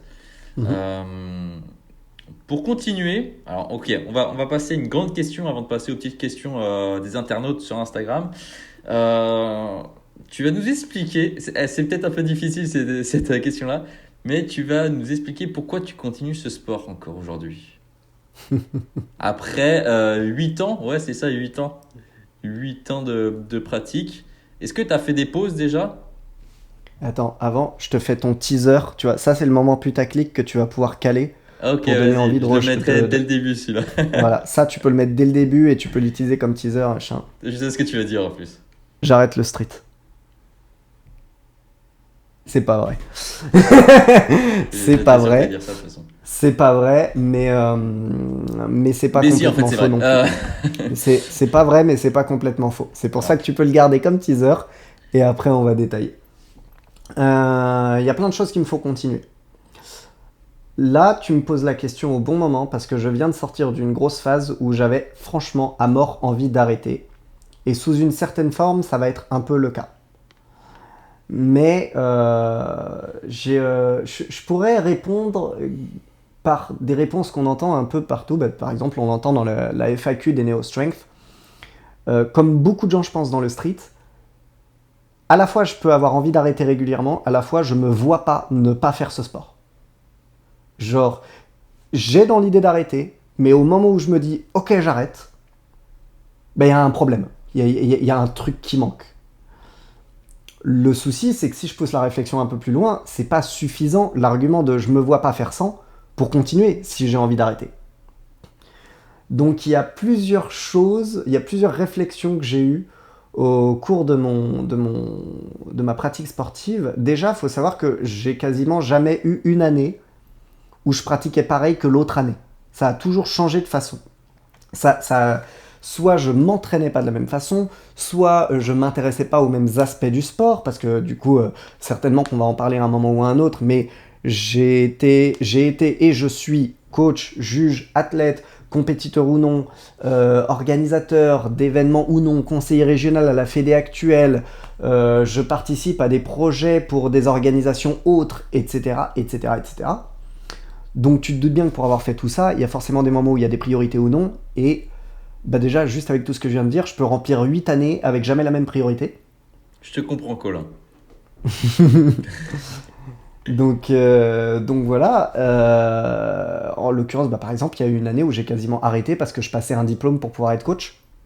Donc forcément, bah, ça me permet de relancer l'envie, parce que quand ça fait un an que tu peux pas t'entraîner pour de vrai, que tu peux pas faire de compète pour de vrai, etc., quand c'est fini, t'as envie pour de vrai. Vraiment, t'as envie de t'arracher. Alors que si tu peux enchaîner 3-4 ans où tu peux aller à tout ce que tu veux, t'entraîner comme tu veux, tu te lasses, c'est répétitif. Ouais. Donc ça, c'est ce qui se passe. Mais il y a ce que je veux. Et ce que je veux, ça peut être différent. Parce que certes, au niveau de mon parcours, il y a plein de moments où ça change naturellement, ça relance mes envies, mais ça va quand même pas éliminer le fait que bah, plus tu traînes dans un milieu, moins il te surprend, et moins il te surprend, moins tu en es satisfait. On est tous satisfaits par la découverte. Bon, le street s'en sort pas trop mal là-dessus, parce que déjà, c'est très facile de découvrir une nouvelle façon de faire des événements, de découvrir de nouvelles personnes parce qu'il y en a tout le temps, de découvrir des nouveaux mouvements que tu n'avais même pas imaginé. Il y a pas longtemps, j'ai vu un mouvement où c'est un espèce de Ginger 900, je comprends même pas où il a rajouté une rotation. Genre, les gens disent que c'est un Ginger 5-4, mais logiquement, un Ginger, c'est déjà une rotation complète en sagittal et une rotation, une demi-rotation en frontale. Donc, comment il fait pour en rajouter? Je vois de quel move tu parles, hein, je l'ai vu, mais je pourrais pas le décrire non plus. Voilà, donc j'ai Mais vu si, parce ça, qu'en bah ça fait, change. tu fais ton Geiger, en fait, tu le fais très très haut, ce qui fait que au moment en fait où tu penses arriver devant la barre, tu as quand même une rotation qui est engagée, qui est accentuée. Et... Bon, bref, on va pas rentrer dans Oui, les mais détails. moi, ma question, c'est, tu vois, genre, j'ai déjà vu un mec qui fait un Ginger et sur la fin de son Ginger, il rajoute un 3-6. Mais là, c'est pas ça le mouvement. C'est pendant le Ginger qu'il rajoute une rotation complète. Ah, Donc donc il il la la met rajoute beaucoup dans plus quel tôt. sens? En transversal? En sagittal? En front? Je ne sais pas. Je ne sais pas dans quel sens il rajoute sa rotation. Donc, donc ce genre de choses, bah, c'est une nouvelle... c'est pas juste un Ginger plus compliqué. C'est presque une autre forme de rotation. Mhm. Et on en voit régulièrement des trucs comme ça. La première fois où un mec a envoyé un Supra 5.4, on était tous en mode ah, c'est possible. C'est- Je savais Moi, je me pas. Et en rappelle fait, il y en a du régulièrement. premier Giant 540. Incroyable moment. Démentiel. Et voilà, on a ce genre de choses régulièrement. Donc ça aide, parce que du Ouais, coup, de même si on ouf. a de moins en moins de découvertes, globalement, le Il y en a. street s'en sort pas mal. Ça reste un sport jeune, ce qui fait qu'en fait, la marge d'évolution, enfin, ça va très vite, c'est ça que je veux dire. Ça va encore très vite. Mais après, du coup, j'ai eu une autre réflexion qui va peut-être aider beaucoup de gens, parce que je sais que souvent, quand on parle de ouais, comment tu fais pour tenir et tout, pour quelqu'un qui est vraiment en train de se poser la question, il n'y a pas de vraie réponse. les gens ils vont tout le temps dire ouais bah c'est la discipline. Genre tu le fais quand même. Oui mais si ça te dégoûte vraiment, ça devient plus une priorité. Et si c'est plus une priorité, tu le fais pas quand même. Ouais mais t'as qu'à retrouver des choses qui te font plaisir. Bah oui mais si j'arrivais à retrouver des choses qui me font plaisir, je te poserais pas la question. Etc. etc. Moi je suis en train précisément en ce moment d'appliquer un truc. Là je l'applique volontairement mais en fait je me suis aperçu que c'est quelque chose que j'applique depuis 8 ans. Instinctivement. C'est juste que là, j'ai vraiment eu besoin de me le dire. Parce que j'ai eu un gros coup au moral dans le milieu du street. Hein, pas pour de vrai, mais voilà, dans le milieu du street. En fait, c'est en acceptant de prendre du recul et de laisser partir quelque chose que tu peux y reprendre goût. Je vais donner un exemple très parlant pour énormément de gens. Même quand tu détestes une personne, si au moment où tu commences à détester, genre une relation amoureuse, tu vois, si dès le moment où tu commences à la détester, tu la plaques, elle va te manquer. Alors que si tu essayes de tenir à mort, à mort, à mort, à mort, quand tu vas la plaquer, t'en peux plus, tu veux plus jamais la voir. Et ben, ça pour moi, je vais l'appliquer pour le street. C'est-à-dire, un moment où ça me saoule, j'accepte de pas m'entraîner dès le début. J'accepte de laisser tomber. C'est dur parce que dans le street, on est souvent vu comme un flemmard, il y a un truc d'ego. Donc, ah ouais, t'as perdu ta foule, ah ouais, tu branles plus rien. Eh bah vas-y, fais-nous une démo, bah pourquoi t'es pas juge, pourquoi t'es pas athlète. Typiquement, tu vois, quand je suis venu à la SW Wake Up, ouais. J'étais en train d'appliquer ce que je disais, et tout le monde m'a demandé pourquoi j'étais pas juge ou athlète. Bah parce que je fais touriste en ce moment. Et du coup, qu'est-ce qui s'est passé? On m'a quand même demandé de faire une démo, j'ai fait une démo parce que j'assume de paraître éventuellement ridicule. D'une, parce que je sais que ceux qui sont pas streeteux trouveront jamais ça ridicule, donc il y a que les streeteux qui me trouveront peut-être un peu ridicule par rapport à d'habitude, et ils savent ce que j'ai accompli avant, donc c'est pas grave. Mais ça peut être dur pour l'ego de se dire, bah voilà, je vais faire une démo, on attend beaucoup de moi, et il y aura peut-être pas, parce que j'ai accepté de laisser les choses s'évacuer et de laisser l'entraînement de côté. Mais en fait, je pense que c'est la meilleure manière, soit d'être en paix avec le fait qu'on n'est plus intéressé par ça. Si tu es réellement plus intéressé par ça, ça va se faire naturellement. Soit très rapidement, ça va te manquer. Et tu vas y revenir et sans aucun reproche, sans aucun regret.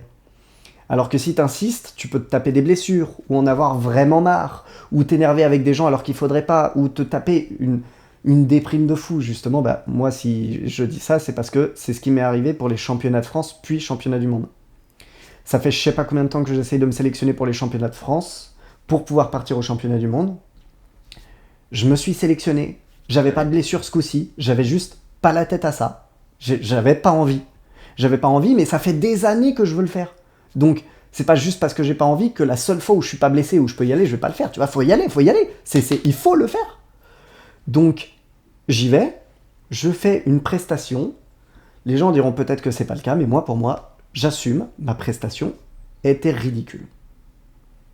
Sur le papier, elle est valide, parce que sur le barème qui est utilisé, il faut tenir ses figures 2 secondes, à partir de tel seuil de propreté, c'est validé, etc. J'ai jamais fait des planches aussi moches, j'ai jamais eu aussi peu d'endurance, j'ai jamais fait des enchaînements aussi plats. Je ne suis pas concentré dans ce que je fais. Je suis quand même arrivé deuxième, parce que sur le papier, je respectais les règles de jugement. Ça rejoint ce que je disais tout à l'heure. Là, vu qu'on a un papier, j'ai beau pas être d'accord avec les règles de jugement, ça a été annoncé au début, on savait à quoi s'attendre, je peux pas discuter le jugement, qu'il soit positif ou négatif. Et puis, j'aurais dû partir au championnat du monde, j'ai continué d'insister, je me suis reblessé. C'est marrant ça, hein, chaque fois que je mets trop d'émotions, trop d'affect dans une compétition ou quelque chose, je me blesse. Voilà, c'est systématique. Et du coup, ça m'a mis un coup au moral énorme, parce que ça fait des années et des années que je veux y aller. En plus, là, ça faisait 3 ans que j'avais tout arrêté exprès pour me préparer pour ça. Bon, c'est pas la peine. Parce qu'en plus, même pendant la période où je me préparais, j'avais pas l'impression de progresser plus vite que quand je mettais pas les autres choses de côté, tu vois. Genre, je sacrifiais des trucs et j'avais pas l'impression d'avoir beaucoup de retours positifs dessus. Mm-hmm. Donc, voilà, j'ai eu la volonté d'arrêter. Vraiment à fond. Et j'ai réalisé ce que je viens de t'expliquer. En fait, là, en ce moment, je m'amuse. En ce moment, je fais les projets qui m'intéressent. Si ça m'intéresse pas, je le dis tout de suite et j'annule. Je préviens aussi quand je me sens de tenter le coup, mais peut-être que je vais lâcher. Et voilà. Et en vrai, j'ai déjà envie de reprendre. Okay. C'est allé super vite. Ça fait quelques semaines, j'ai déjà envie de reprendre. Est-ce qu'en fait, au fond, tu voulais pas arrêter, mais t'éloigner un peu aussi? Ouais. En fait, je pense que Je pense que je voulais quitter l'affect. C'est ça. L'affect, ça met de l'enjeu. Et je veux pas qu'il y ait d'enjeu. Parce qu'en fait, les moments où j'ai vraiment fait des bonnes compétitions, je vais te dire à quel point il n'y avait pas d'affect. C'était vraiment les compétitions où je suis arrivé en me disant, je vais perdre. Je vais perdre et je m'en fous. Genre, c'est accepté, tu vois. Le premier Battle of the Bars, où j'ai fait une excellente prestation, même si je me suis fait rouler dessus, et j'ai été remarqué à mort. Le FIBO, parce que j'étais persuadé que j'allais pas aller loin, c'est le FIBO. Attends, on est où là? C'est l'une des plus grosses compétitions mondiales. J'ai pas le niveau. Donc non, j'y arriverai pas.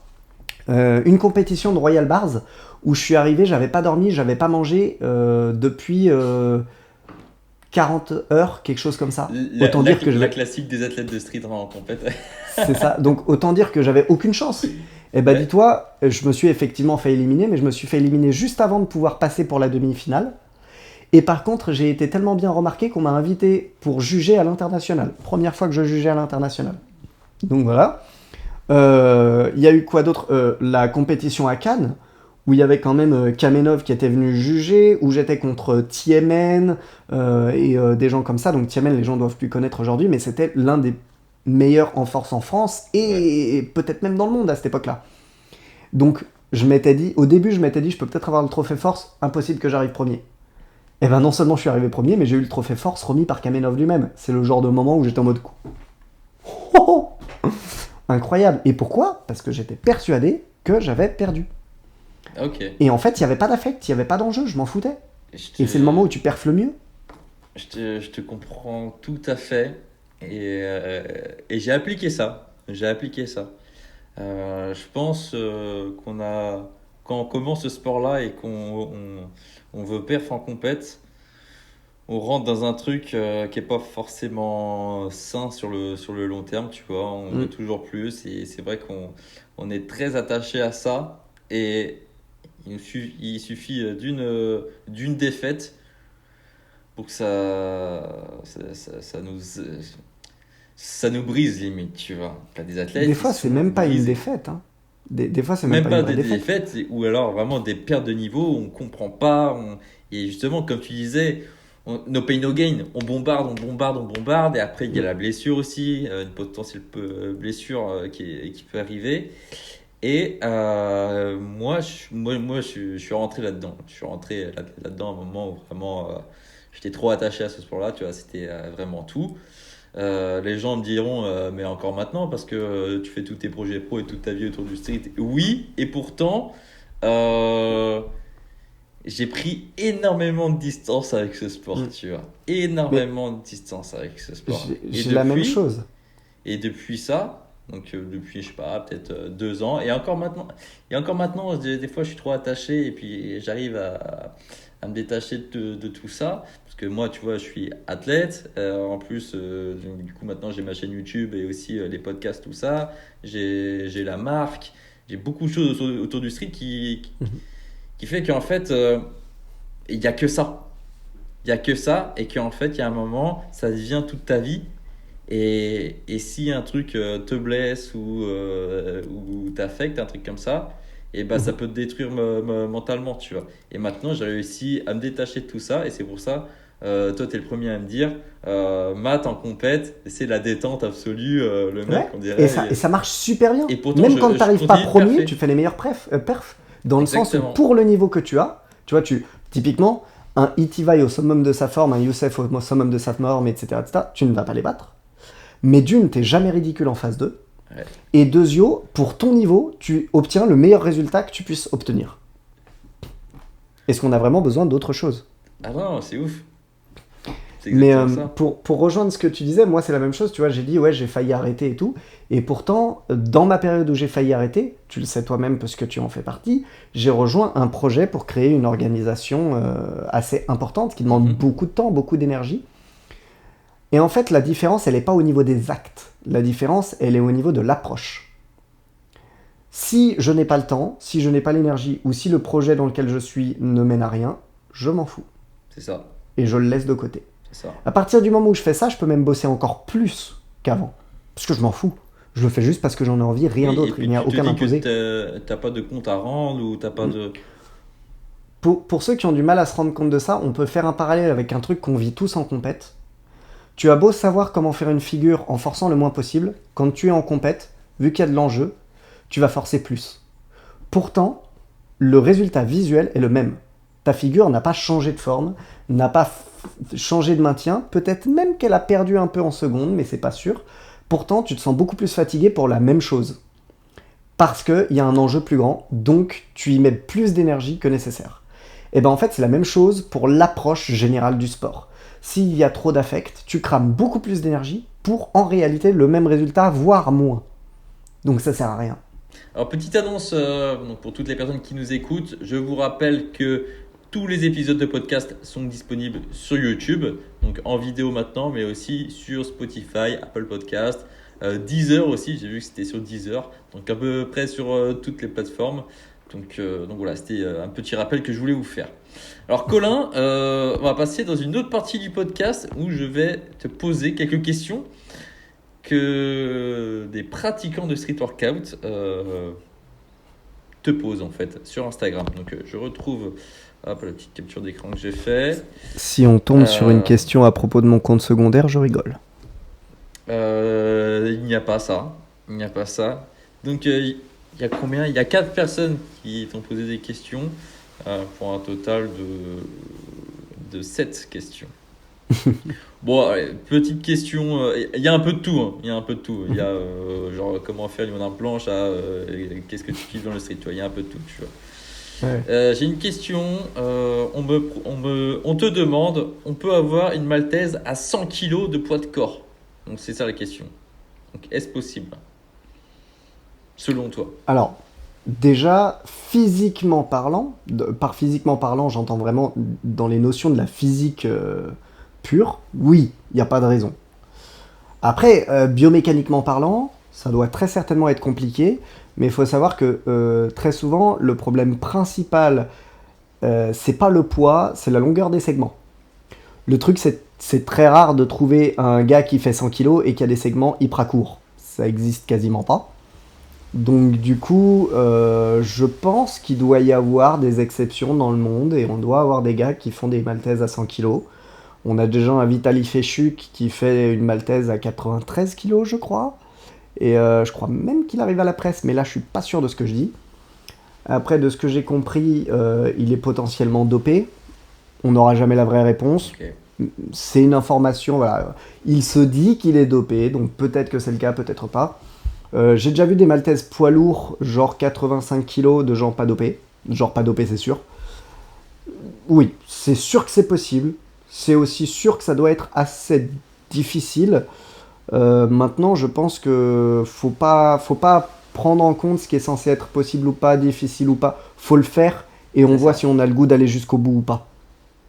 C'est ça. Merci Colin pour ta réponse. Il y a Ted qui nous demande, donc Ted a posé une question. Il te demande quels sont les prochains événements où on pourra te retrouver. Donc, est-ce que tu fais des événements en ce moment? Je sais que là, tu étais au Rasso à Lyon dernièrement, le week-end dernier, je crois. Ouais, ce dimanche. Ce dimanche, il y a pas mal de monde. Est-ce que où est-ce qu'on peut te retrouver toi? Parce que c'est vrai que tu bouges quand même pas mal en France. T'es un des acteurs, on va dire, du street en France. C'est-à-dire que tu bouges pas mal. Où est-ce qu'on peut te retrouver?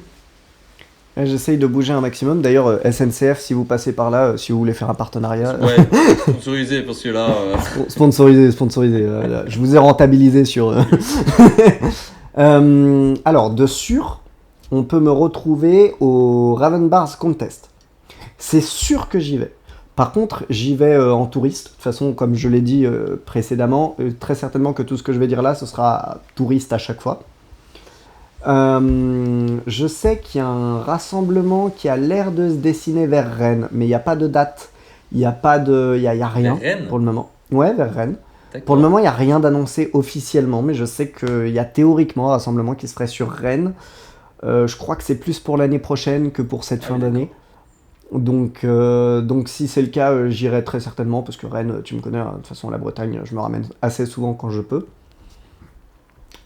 Pour les autres événements dont j'ai eu vent, globalement, c'est pas prévu que j'y aille. Après, des fois, je me décide au dernier moment. Mais voilà, si vraiment on veut me retrouver, c'est Raven Bars Contest, là c'est sûr. Et probablement Rennes quand on aura la date. D'accord.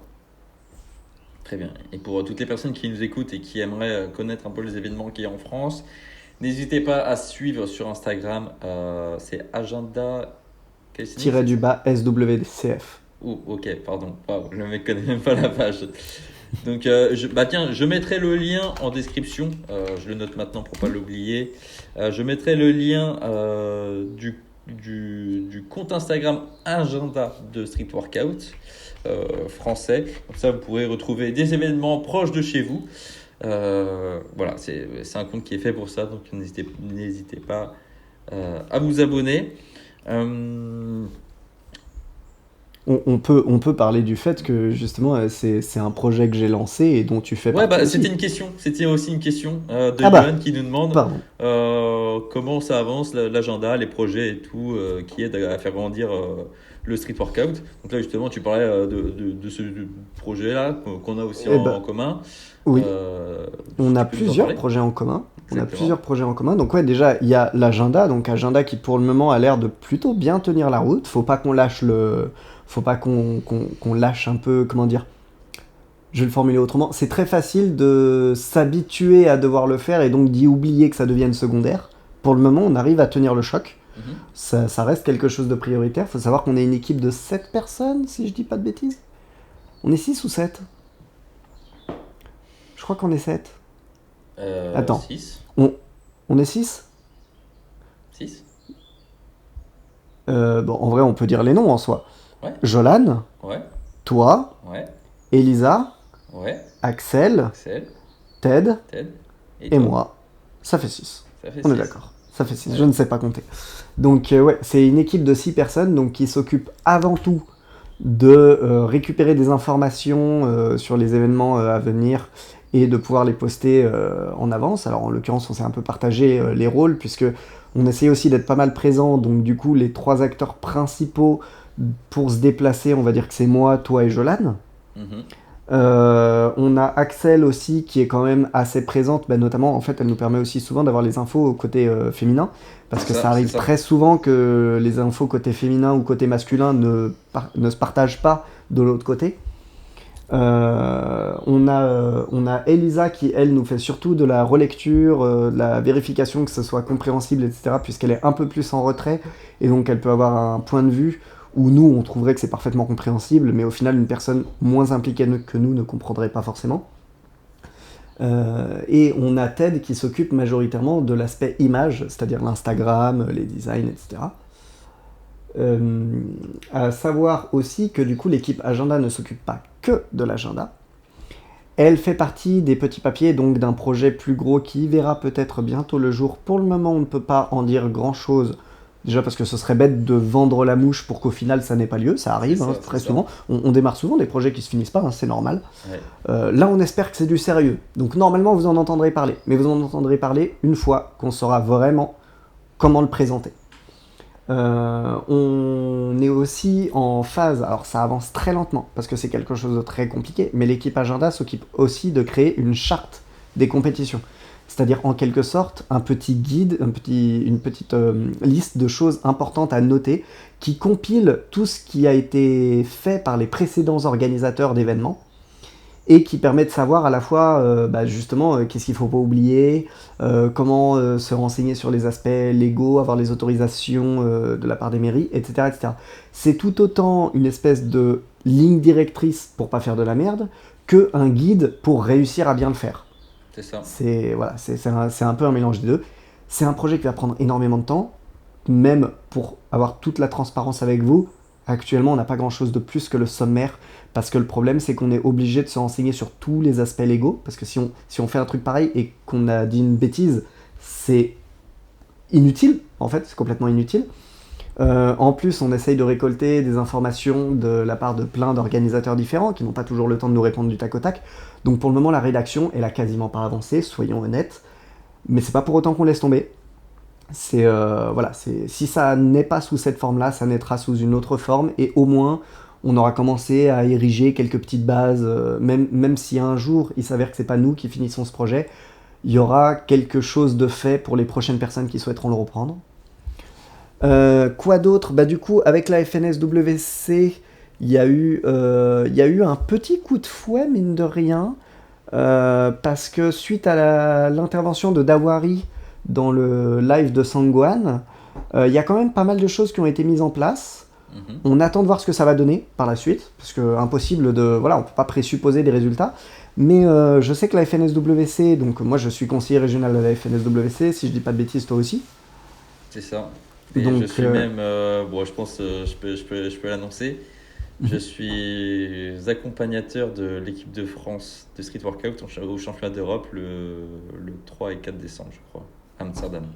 Voilà, donc il y a des choses qui se sont mises en place, hein, parce C'est que ça. ça clairement c'était pas le cas avant. Pas dans tous Euh, les aspects, mais il y a des aspects qui ouais. sont pas forcément le plus importants, mais où il se passe beaucoup plus de choses. Ouais, c'est À sûr. savoir que là, je me permets de prendre plutôt l'aspect où je parle de ce qu'il y a de bien à la FNSWC, parce que je sais que beaucoup de gens ont tendance à dire ce qui se passe de mal à la FNSWC, qui est vrai aussi, les deux sont vrais, mais justement, faut réussir à avoir une vue globale. Et il y a des choses qui se sont améliorées, Mhm. clairement. C'est pas suffisant, je pense, pour le moment, mais la direction a l'air de prendre une meilleure tournure. C'est ça. Donc voilà, est-ce qu'il y a d'autres projets en ce moment? Alors, pareil, je vais faire un petit tease, et si ça se trouve, c'est un tease qui n'aura pas de suite. L'équipe Agenda va peut-être mener son premier partenariat. Je ne dis pas avec qui, je ne dis pas pourquoi, et je ne dis pas comment. J'ai mis 2 secondes à réfléchir en mode, mais de quoi il me parle? Je sais très Mais bien, tu oui. sais, mais tu Et sais. d'ailleurs, je vais vous le dire, c'est. Non, je rigole. On va attendre, on va attendre. Voilà, il va falloir se renseigner, il va falloir attendre un peu que les infos tombent, mais je me permets de le dire parce que c'est en très bonne voie d'être validé. Et si c'est validé, vous allez le savoir très bientôt.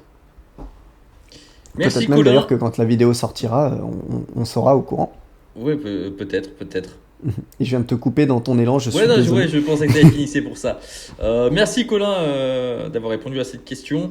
Là, il y a quelques questions plus entraînement, plus street. Mhm. Donc on change un peu de sujet. Est-ce que tu t'entraînes seul ou est-ce que tu t'entraînes en groupe? Voilà, c'est souvent des questions qui reviennent souvent pour Mm. les athlètes. Et toi, Alors, de ton côté? aujourd'hui, je m'entraîne quasiment plus seul, dans le sens où je considère pas ça comme de l'entraînement. Il y a des moments où je vais avoir besoin d'être dans ma bulle et où je vais être chez moi pour faire un renforcement technique ou un renforcement physique. Et si je ne vais pas le considérer comme un entraînement, c'est parce que je vais m'échauffer un peu, je vais me prendre 20 minutes et après je vais arrêter. Il n'y a pas de velléité de pousser la chose, d'avoir une vision globale ou quoi que ce soit. C'est plus genre à l'entraînement avec les gens, je me suis rendu compte que nanana, le nanana, je n'arriverai pas à le faire dans des entraînements avec les gens. Donc c'est un truc que je me cale 20 minutes dans ma journée solo. Ok. Euh, Sinon, ça veut pas forcément dire que je m'entraîne avec des gens au sens propre, dans le sens où je fais toujours mon entraînement à moi. Ça m'arrive quasiment jamais de faire des entraînements collectifs. Genre, je fais vraiment mon entraînement à moi, mais par contre, je vais le faire très souvent avec effectivement des amis, des Qui s'entraînent eux teams aussi de leur côté, mais qui s'entraînent, c'est ça aussi de leur côté. Par exemple, en ce moment, je disais que je faisais le touriste.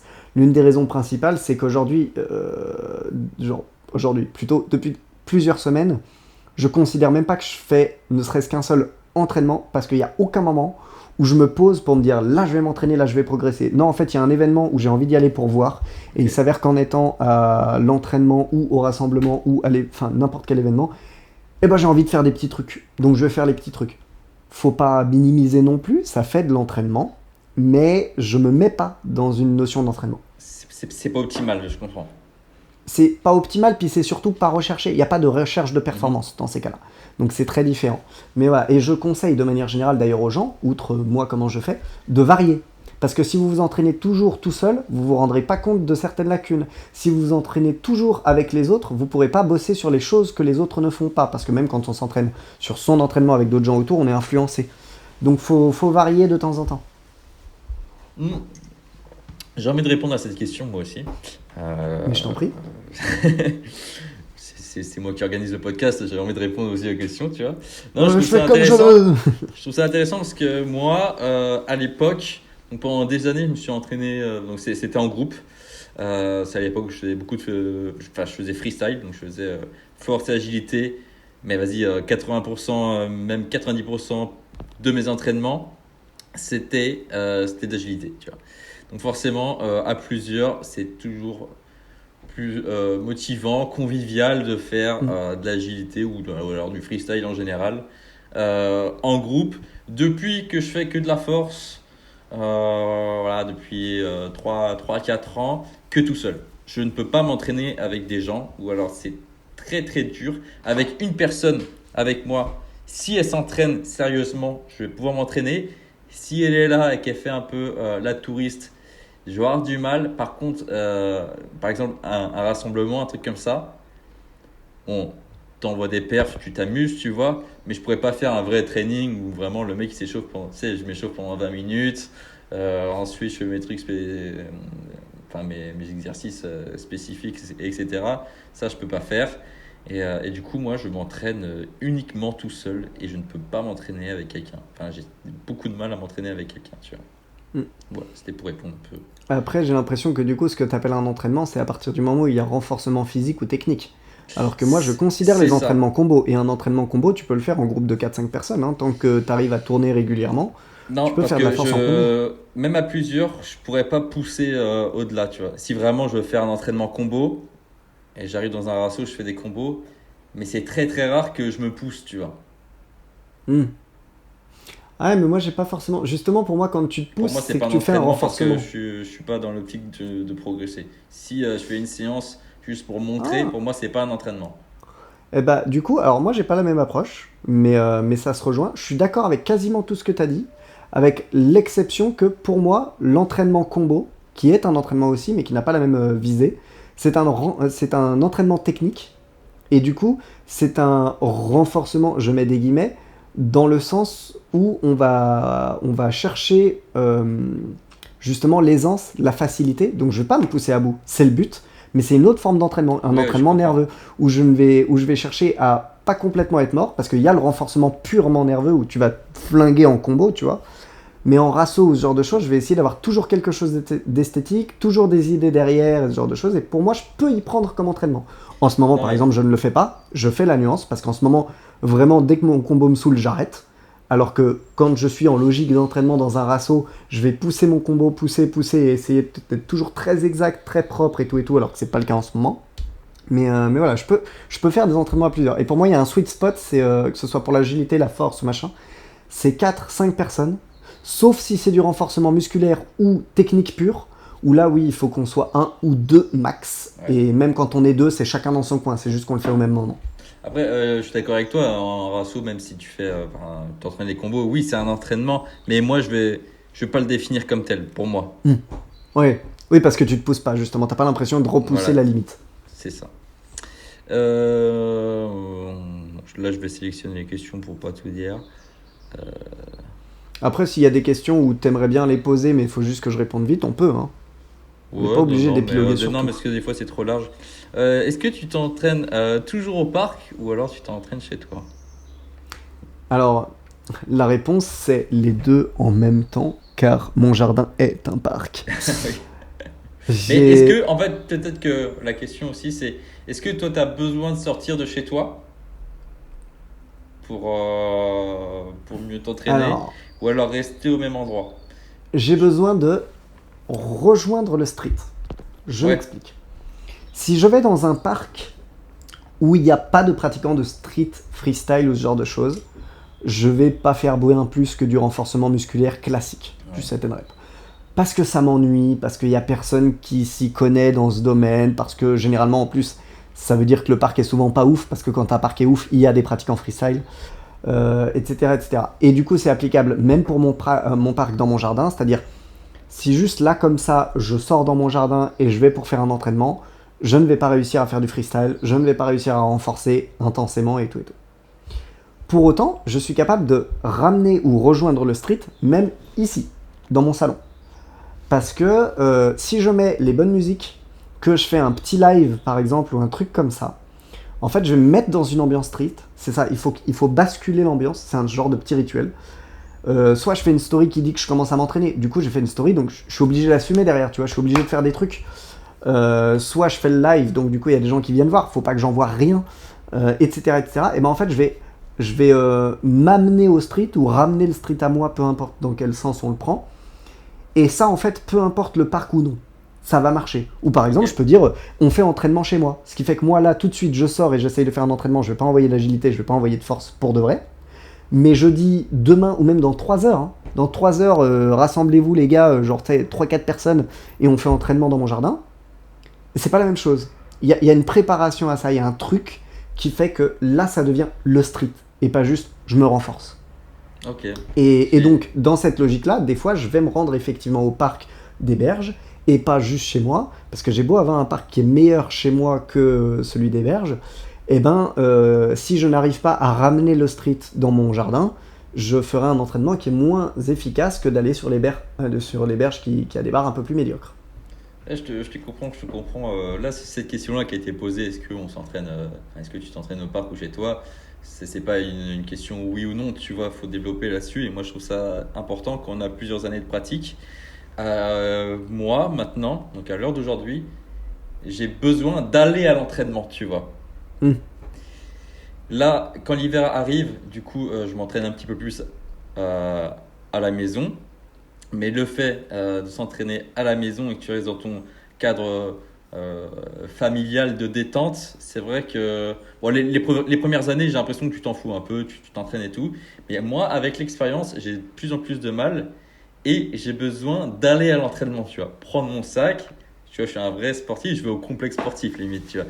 Moi j'ai vraiment besoin de ça maintenant, tu vois. Et là, tu vois, bon, là, on enregistre ce podcast. Déjà, je travaille dans cette pièce-là, tu vois.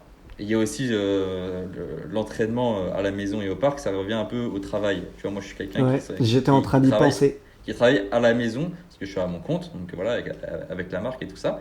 Ce qui fait qu'en fait, je sais qu'à un moment, je vais avoir besoin d'aller au bureau, d'aller au travail, tu vois, pour pas tout mélanger.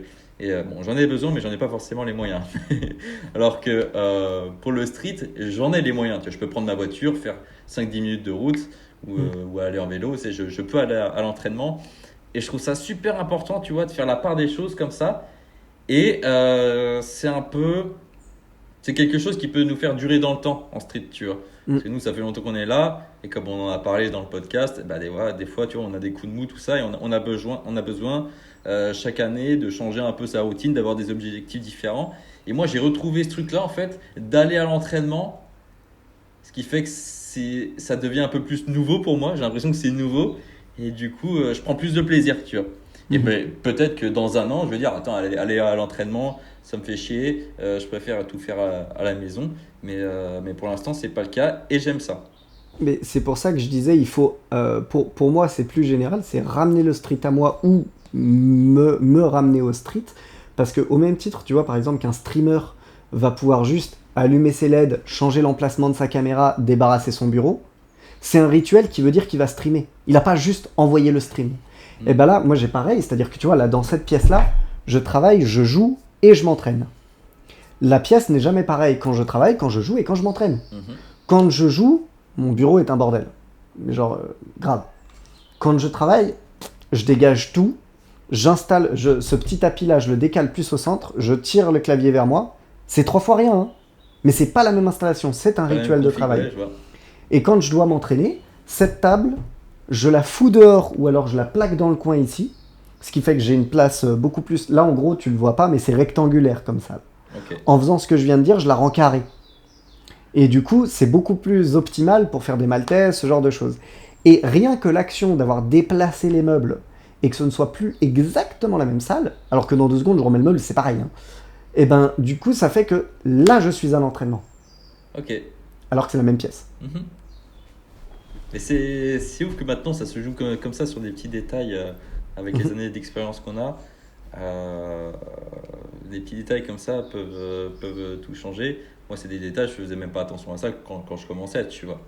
J'avais pas besoin de ça pour faire la part des choses. Maintenant, j'ai vraiment besoin. Bah, tu dis ramener le street à moi, c'est d'aller à l'entraînement, tu vois, d'aller au street. Mais ça marche dans un sens ou dans C'est l'autre. ça. L'important, c'est justement de rejoindre cette notion de street.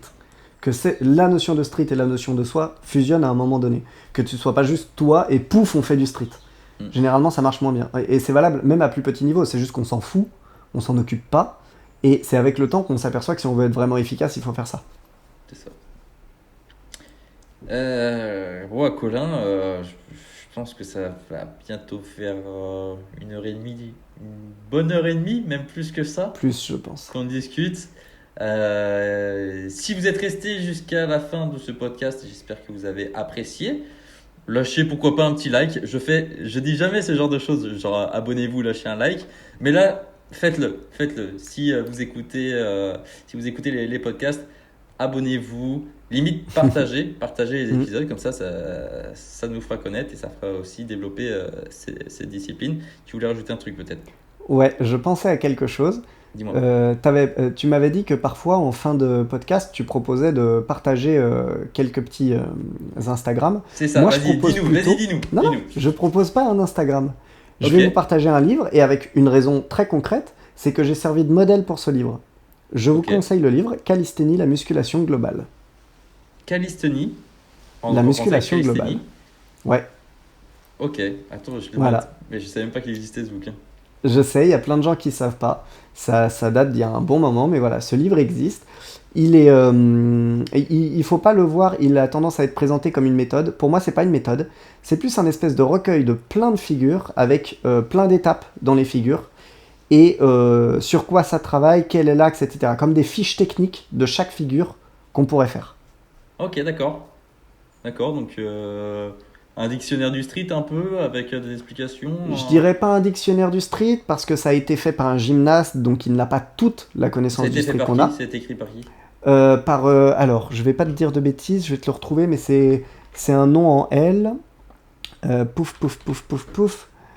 Calisthénie. La musculation globale. Pouf. C'est d'Antoine.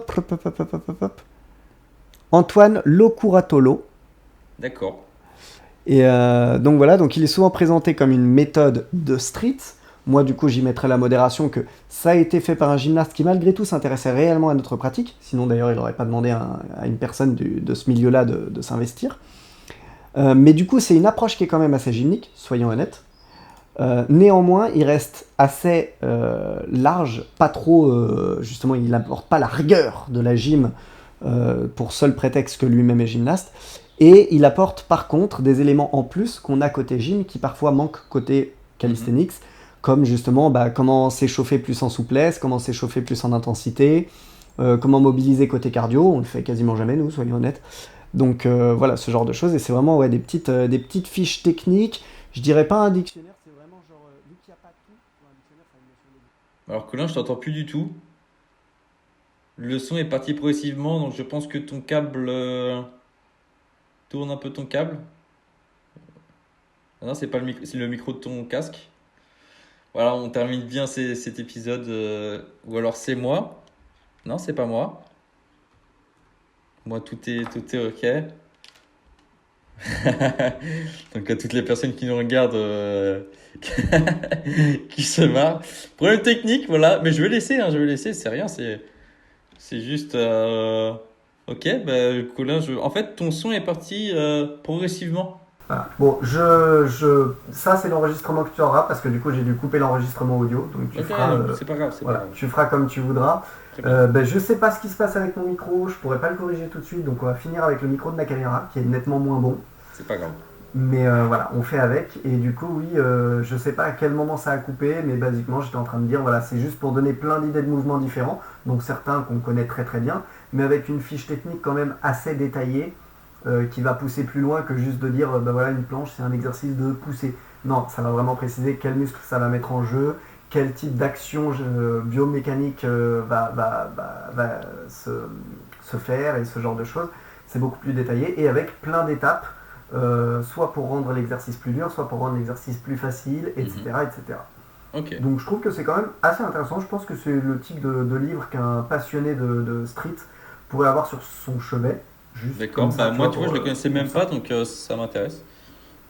Déjà de le feuilleter et voir si il apporte des connaissances. Et puis voilà, bah, sinon, si tu as un petit compte Instagram à donner. Est-ce que j'ai un compte Instagram à donner? Alors, un compte Instagram qui n'est pas forcément énormément connu encore, c'est Workout Nan, que toi tu dois connaître. Oui, Voilà. Il n'est pas extrêmement connu, c'est pas le moins connu non plus, mais ce mec est monstrueux en front, et clairement il n'a pas la notoriété qui va avec. Genre, il est beaucoup moins connu qu'un Ilyes, un Mani ou un Onizuka, alors qu'en front, il est pas loin. c'est un gars qui a pas encore bougé aussi, Ouais, présent c'est sur le les réseaux, problème mais des Asiatiques. Hein. Ce que je viens de dire serait valable pour énormément de personnes asiatiques parce que bah, des fois ils sont fermés chez eux, ils n'ont pas accès à Instagram, enfin voilà, donc du coup ils peuvent pas se mettre en avant.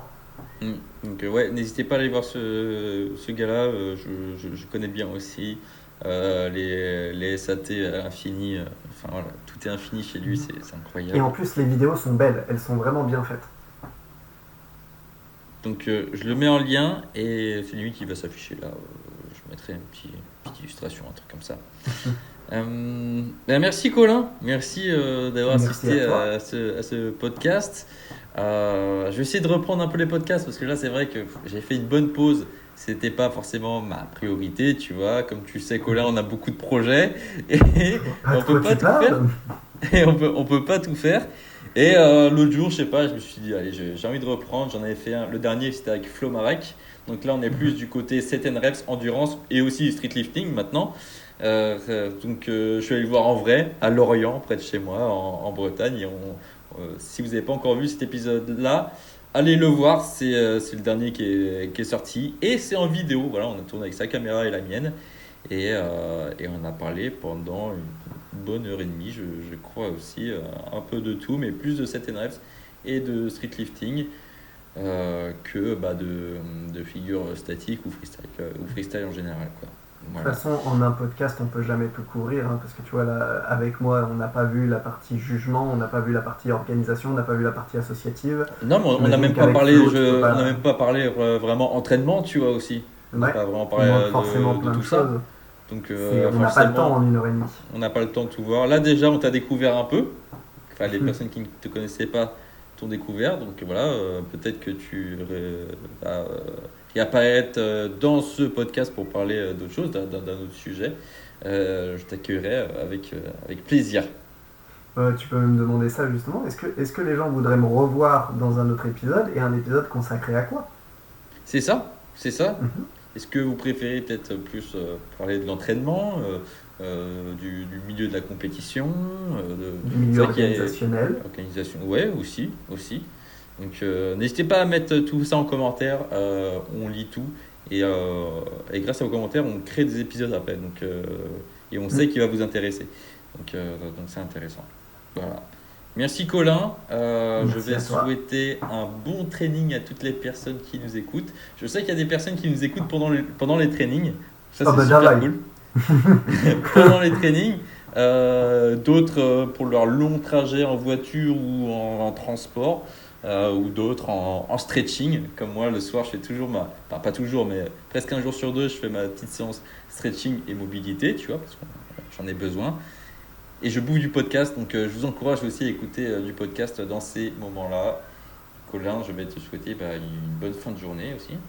À toi aussi. Merci pour tout. Et puis à la prochaine les gars.